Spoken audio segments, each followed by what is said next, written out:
இவனை நோக்கிய தியானம். வழிபாட்டு முறை: துளசி மாலை பூ, வெள்ளைப் பூக்கள், வதமல்லி, பூவாம்பு, வெல்லம், நெய் தீபம், பனங்கற்கண்டு, நரசிம்ம மந்திரம், நரசிம்ம காயத்ரி மந்திரம், உக்கிரம் வீரம், மகாவிஷ்ணும், ஜ்வாலாந்தம் சர்வதோமுகம், நிருசிம்ஹம் பீஷணம் பத்ரம் மிருத்யோர் மிருத்யும் நமாம்யகம். இதனை 108 முறை ஜபம் செய்வது சக்தி வாய்ந்தது.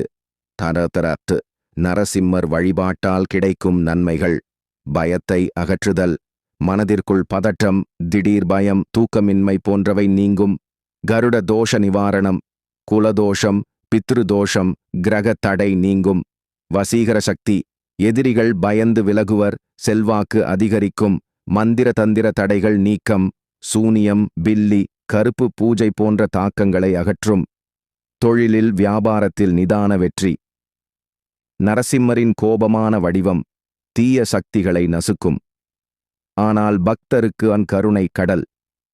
கோயிலில் வழிபட்டால் பாவங்கள் அகலும், வரலாற்று தடைகள் நீங்கும், ஆதிக்கம் பெருகும். நரசிம்ம ஹோமம் பங்கேற்கும் வாய்ப்பு இருந்தால் அது வாழ்க்கையே மாற்றும் பரிகாரம். பக்தர்களுக்கான நரசிம்மர் வாக்கு: நீ என் மீது நம்பிக்கையுடன் அழைத்தால் நான் ஓடி வருவேன், சிங்க கர்ஜனை போல உன் பயத்தை கிழித்தெறிய. ஆன்மீக செய்திக்கு லைக் பண்ணுங்க, கமெண்ட் பண்ணுங்க, ஷேர் பண்ணுங்க, சப்ஸ்கிரைப் பண்ணுங்க. இந்த கருத்து உங்களுக்கு பயனுள்ளதாக இருக்கும் நாங்கள் நம்புகிறோம். நன்றி.